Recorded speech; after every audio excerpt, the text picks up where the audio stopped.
बनाए, अच्छी बात है, हमारे को भी कुछ, हमारा भी रोजगार कुछ ना कुछ बढ़ेगा यहाँ बनने से, लेकिन दुकानें ना तोड़ी जाएं। सिर्फ दुकानदारों का एक ही मुद्दा है, दुकानों को छोड़कर शासन प्रशासन कहीं भी बनाए, कोई आपत्ति किसी को भी, एक भी दुकानदार को ना। पहले थी गांव का 65 दिन धरना चला था, एक भी दुकानदार ने कोई खिलाफत की हो तो हमारे दुकानदार भाइयों के सामने आए और बताए अगर भाई आपने खिलाफत की हो, ताकि यह आज अभी तक गांव के नुमाइंदे हैं, लोकल प्रशासन है। व्यापारी एकता, व्यापारी एकता, व्यापारी एकता, व्यापारी एकता, व्यापारी एकता। रोजी रोटी छीनने का भी डर तो पूरा पूरा सता रहा है, बल्कि आत्महत्या की नौबत आ रही है। इसके अलावा हमारे पास कोई चारा भी नहीं है। हमारे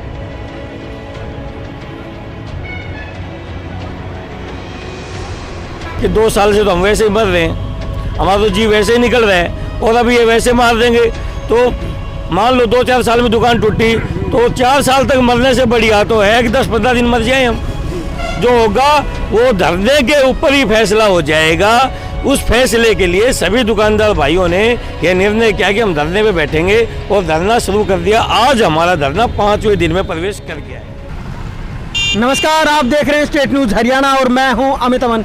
अभी हम कनीना के अंदर पहुंचे, उपमंडल के बिल्कुल ठीक सामने जो व्यापारी वर्ग है वो धरना दिए हुए हैं। अब इनकी जो मांगे हैं वो इनसे हम जानने की कोशिश करेंगे कि आखिर ये अपना जो धरना है वो क्यों इन्होंने दे रखा है, क्योंकि ऊपर साफ तौर पे इन्होंने लिख रखा है कि ये धरना जो है वो अनिश्चितकालीन धरना है, दुकानों को टूटने से बचाने के लिए।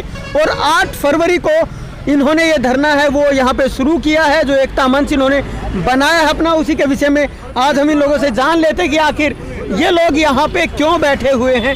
सर, आप ये बताएं कि आप लोगों का जो धरना चल रहा है ये किस विषय में चल रहा है? हमारा धरना 154 दुकानों को टूटने के बारे में चल रहा है। यहाँ जो अपना मिनी सेक्रेटरीट है वो यहाँ बनाने के लिए हमारी दुकानों को तोड़ने की जबरदस्ती की जा रही है। हम 154 दुकानदार लगभग 40 से 50 साल के बीच में किराया देके कमेटी में और पंचायत समिति में, किसी का 700 है, किसी का 800 है, किसी का 1000 रुपये पर मंथ किराया दे रहे हैं, फिर भी हमारी दुकानों को तोड़ने के नोटिस थमा दिए। हमने हाई कोर्ट से भी शरण ले ली, लेकिन फिर भी उसके बाद भी प्रशासन नहीं मान रहा और हमारी दुकानों के ऊपर फिर दोबारा नोटिस दे दिए।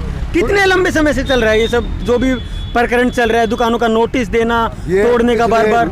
1-1.5-2 साल के करीब पहले नोटिस दिया था 2019 में, फिर उसके बाद हमने हाई कोर्ट में शरण ले ली थी। उसके बाद लॉकडाउन लग गया, लॉकडाउन के बाद अब इन लोगों ने फिर पिछले महीने जो है नोटिस दे दिया कि 1 हफ्ते के अंदर दुकान खाली करो, ये करो, वो करो। और हम दुकानदार ये बताओ कहाँ जाएं, भयभीत से हो रहे हैं सारे दुकानदार, क्योंकि जिनको 40-50 साल से रोजी रोटी, जिनकी 3-3, 4-4 पीढ़ियाँ इस दुकान में निकल गई, वो आगे क्या करेगा? उनके बच्चे भी यही सेट हो रहे हैं। आपको जो है रोजी रोटी छीनने का डर सता रहा है? रोजी रोटी छीनने का भी डर तो पूरा पूरा सता रहा है, बल्कि आत्महत्या की नौबत आ रही है। इसके अलावा हमारे पास कोई चारा भी नहीं है, हमारे बच्चे भी तो इसी में सेट हो रहे हैं जी। तो इसके अलावा हमारा धरना बस अनिश्चितकालीन। हम विधायक के पास गए, हम खट्टर साहब से भी यहाँ कहीं नाम मिले थे, उन्होंने भी झूठा आश्वासन दिया, इन्होंने भी झूठा आश्वासन दे दिया। क्या आश्वासन दिया उन्होंने, क्या कहा था? ये कहा जी दुकानें कोशिश करेंगे, बाकी कुछ दुकानें टूटेंगी जी। तो कुछ का नाम लेके ऐसा कोई संतोषजनक मतलब ऐसा वो नहीं दिया कि जिससे हमारी दुकानें बच जाए। अब आज उन्होंने दिया है 17 या 15 दुकानों का नोटिस कि पहले इनको तोड़ेंगे, फिर उसके बाद सुनने में आया फिर उनको तोड़ेंगे। इनको क्यों तोड़ा जा रहा है? ये इतने साल से दुकानदार बैठे हैं, कोई अवैध नहीं बैठे, किराया दे के बैठे हैं। मेन हमारा उद्देश्य ये है कि हमारी दुकानों का हाथ ना लगाया जाए। मिनी सेक्रेटरीट कहीं भी बनाएं, जहाँ भी बनाएं, कनीना में बनाएं और यहीं बनाएं, जो भी करें, हमारी दुकानों को छोड़ा जाए। तो आपकी दुकानों को लेकर के आप लोगों की मांग क्या है, क्या किया जाए आपकी दुकानों के साथ? देखो, सबसे पहले बात तो ये है कि 2 साल से दुकानदार बहुत ज़्यादा हरासमेंट है, बहुत ज़्यादा टेंशन में जी रहा है। जिस आदमी का चूल्हा इस दुकान से चलता हो और वो आदमी जब आए दिन उसके ऊपर तलवार लटकी रहती हो तो किस प्रकार की ज़िंदगी जी सकता हो, आप समझ सकते हैं। जिनके बच्चे इनसे पल रहे हों, जिनका परिवार का पालन पोषण इसी दुकान से हो रहा हो, उनका रोजी रोटी का पेट पालने का जरिया एक यो दुकान, वो आदमी टेंशन में जीने के सिवाय क्या कर सकता है। लेकिन नोटिस 2019 में जब मिले थे उसके बाद लगभग दुकानदार सभी हाई कोर्ट चले गए थे और माननीय न्यायालय ने उनको स्टे दे दिया था। जिसकी प्रक्रिया चलते चलते 8 मार्च की तारीख तक पहुंच चुकी है कि 8 मार्च की तारीख है।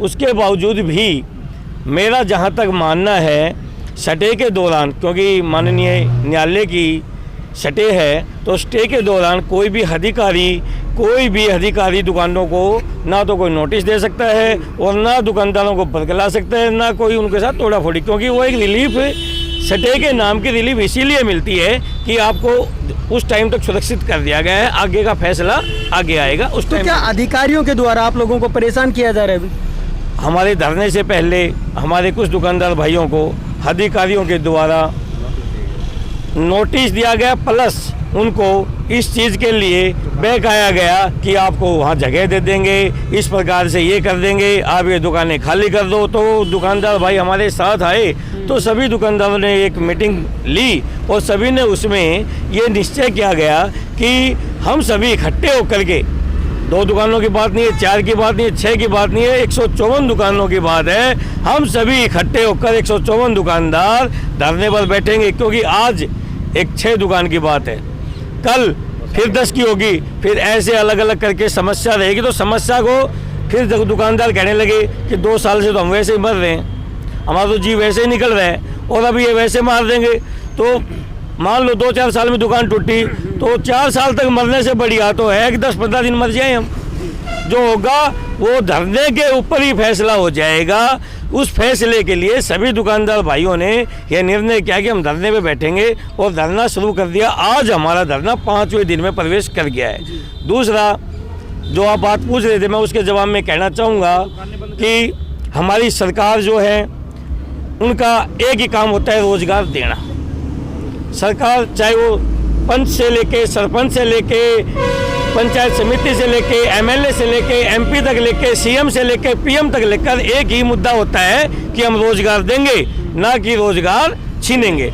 और यहाँ पे तो रोजगार छीनने की बात इतनी भयानक तरीके से हो रही है कि दुकानदार भाई भूखे मरने की नौबत आ रही है और वो आत्महत्या तक की कह रहे हैं कि समस्या आ जाएगी। और मैं मानता हूँ, जिस भाई के घर का चूल्हा नहीं जलेगा तो आत्महत्या ही करेगा और क्या करेगा। घंटी कहाँ? इन्होंने कहा था कि आपको और जगह, दुकानों के लिए जगह दे दी जाएगी, तो कुछ दुकानों की बात हुई थी या सभी दुकानों को देने के लिए बताया इन्होंने? वो मात्र 6 दुकानदारों के लिए बोला गया था कि जगह दे दी जाएगी 6 दुकानदारों को, और बाकी को हम नहीं तोड़ रहे। और हवाई बातें हो रही थी, उन बातों से कोई भी दुकानदार संतुष्ट नहीं था। मेन चीज़ ये है। तो अभी आप लोग क्या चाहते हैं? क्या लिखित में कोई आपको आश्वासन दिया जाए या फिर आपकी दुकानों की जो सेफ्टी है वो किस प्रकार से की जाए? अभी हमारा मानना ये है, अगर लिखित का आश्वासन है, कोई देते हैं ये, तो उसको सबसे पहले हमारी दुकानों को सेफ करके, उनका एक क्राइट एरिया बता करके कि ये दुकानें हैं और इन दुकानों के साथ कोई तोड़ाफोड़ी नहीं की जाएगी, वो रेजुलेशन पास करके और लिख के दें। हमारे पब्लिक के नुमाइंदे श्रीमान अपने एमएलए साहब सीताराम जी, देखो सीताराम जी पब्लिक के नुमाइंदे हैं और पब्लिक के चुने हुए हैं। हमारा गांव उन्हीं के हलके में आता है और ये 150 दुकानदार हैं, उन्हीं की कंस्टिट्यूएंसी के गांवों के लोग हैं।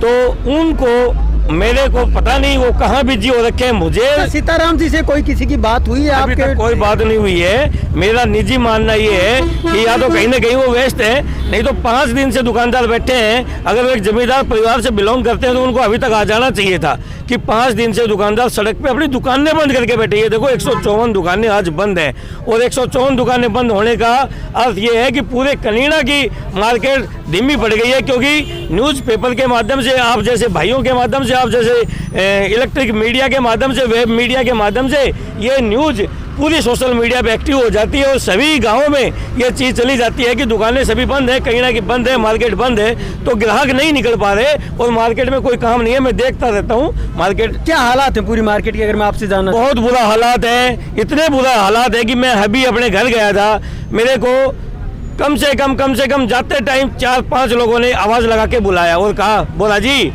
हम भी तड़का था आपके साथ बैठेंगे, उसके बाद बोल काम धाम तो सही ना, बताओ आप, हम भी बैठ जाएं।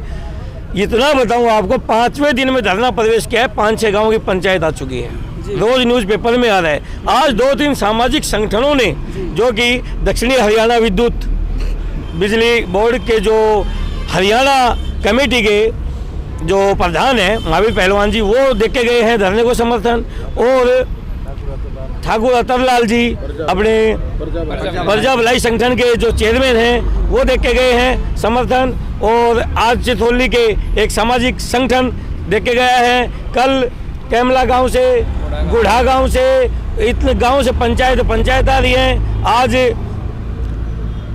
हमारे गांव के भी काफ़ी लोग इस चीज़ के लिए कि ये सामाजिक संगठन ही है या फिर जो राजनीतिक पार्टियां हैं वो भी समर्थन कर रही हैं? देखो, मैं तो अब तक किसी राजनीतिक पार्टी की बात नहीं कह सकता, क्योंकि राजनीतिक पार्टी कोई नहीं आई है, और राजनीतिक की रोटियां सेकने के लिए नहीं, अगर कोई राजनीतिक आता भी है तो वो आत्मा में ये बैठाकर आता है हमारे पास कि बुरा हो रहा है इनके साथ। 150 परिवारों के पेट, यानी कि 2000, कम से कम 2000 पेट की लड़ाई हो रही है।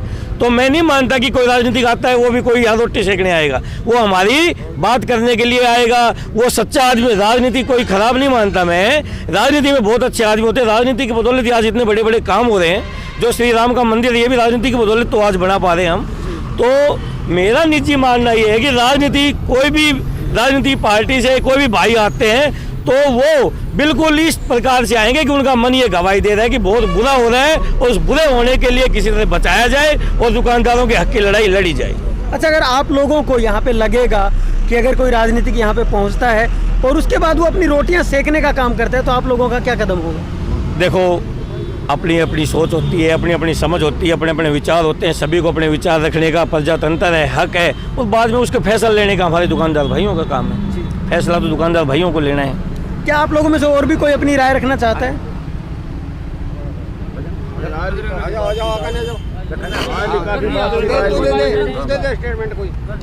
जी बताएं, आपकी जो 154 दुकानें बताई जा रही हैं, इनके बारे में आपकी क्या राय है?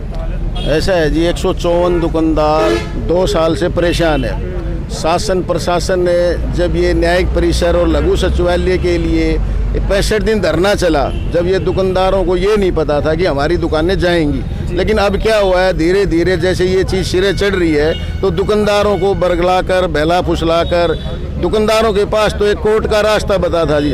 दुकानदार 154 दुकानदार high court, Punjab Haryana high court में चले गए ताकि स्टे भी वहाँ मिली हुई है। उसके बावजूद भी कनीना बीडीपीओ ने 17 कुछ दुकानदारों को नोटिस दे दिए स्टे के बावजूद। उसके बाद में दुकानदारों की और परेशानी बढ़ गई, दुकानदारों को फिर हाई कोर्ट में वकील खड़ा करना पड़ा जी। बीडीओ साहब ने अपना एक वो नोटिस वापस ले लिए जी। दुकानदारों के पास इतना पैसा नहीं है, गरीब है जी, हर तरह का व्यापारी वर्ग है यहाँ पे, मिस्त्री भी हैं, हर तरह के दुकानदार हैं, लेकिन उनकी समस्या और बढ़ गई जी। उसके बाद में अब जी 6 दुकानों का मामला आ गया। अब भाई कुछ लोग, स्थानीय लोग ये चाह रहे हैं कि भाई खाली 6 दुकानों को तोड़ा जाएगा, लेकिन मामला क्या है, ये 6 दुकानों का नहीं है, 154 दुकानों का है। अब सभी दुकानदार भाइयों ने ये एक फैसला लिया है, अगर भाई 6 दुकानदारों का मामला नहीं, 154 का मामले को हम रखेंगे। और उसके बावजूद यदि शासन प्रशासन अभी तक सोया हुआ है, नई दुकानदारों के पास कोई आया नहीं है आज तक, अभी तक कुछ लोग, स्थानीय लोग आते हैं, भाई आपको वहाँ दे देंगे, जगह वहाँ दे देंगे। हमारा एक ही निश्चय जी, हमारी दुकानों को ना छेड़ा जाए, ना तोड़ा जाए, और ना किसी को बहलाने फुसलाने का काम किया जाए। दुकानदार भाई सारी व्यापारिक वर्ग एक है और आगे भी एक रहेगा, हमारा यही कहना है जी। और शासन प्रशासन अभी पता नहीं गूंगा बहरा होके बैठा है, अभी एमएलए एमपी कोई भी नहीं आया, धरना चल रहा है, जबकि व्यापारी वर्ग है। और ये खट्टर सरकार तो सभी वर्गों की हितैषी है, लेकिन पता नहीं खट्टर सरकार तक, मैं आपके चैनल के माध्यम से ये संदेश देना चाहता हूँ, क्योंकि वो अपने नुमाइंदे हैं, उनका शासन प्रशासन है, दुकानदारों की बातों को जल्दी से यहाँ भेजा जाए, उनको इनकी बातों की समस्या का समाधान करवाया जाए। दुकानदारों की एक ही मांग है कि हमारी दुकानों को ना तोड़ा जाए, यहाँ ना छेड़ा जाए, और ये जो लघु सचिवालय का काम है, सभी दुकानदार सहमत हैं, कनीड़ा में बने, कनीड़ा में बने, और ये है कि इनकी दुकानों को ना छेड़ा जाए, यही मांग है। अच्छा, जो नोटिस था उसके अंदर क्या जिक्र हुआ था? सिर्फ 6 दुकानों का जिक्र है या सभी का जिक्र है? ऐसा है जी, 154 दुकानदारों का नोटिस है जी उसके अंदर, और 154 दुकानदार हाई कोर्ट में चले गए थे और उसमें स्टे भी मिली हुई है, जिसकी आगामी तारीख 8 मार्च लगी हुई है। उसके बावजूद भी नोटिस दे दिए जी प्रशासन ने, दुकानदारों को बहलाने के लिए, डर फैलाने के लिए। अब हम यही चाहते हैं जी सरकार से हमारी दुकानों को ना छेड़ा जाए और ना किसी एक भी दुकान को ना तोड़ा जाए। न्यायिक भवन सेक्टर 8 यहाँ बनाया जाए, सभी दुकानदार यही चाहते हैं, क्योंकि यहाँ पब्लिक आएगी जी, सेक्टर 8 होगा तो किसी भी दुकानदार को किसी प्रकार की कोई आपत्ति नहीं है। लेकिन दुकानदारों को ना तोड़ा जाए ना उजाड़ा जाए। इनकी 40-50 साल से जो कमाई है, इनकी जो 4-5 पीढ़ियां इस दुकानों में काम कर चुकी है, इनकी रोजी रोटी ना छीनी जाए। अच्छा, आप लोगों की नज़र में कोई ऐसी जगह है जहाँ पे सेक्टर 8 बनाया जा सकता हो? ऐसा है जी, कनीना में दुकानदारों के पास ऐसी जगह नहीं दिखाई दे रही, और सेक्टर 8 के लिए तो काफ़ी जगह है। कुछ लोग क्या है जी, शासन प्रशासन को बरगलाकर दुकानदारों को बहकाकर और यहीं कुछ बनाना चाहते हैं, लेकिन दुकानदारों को कोई ऑब्जेक्शन नहीं है इसमें भी।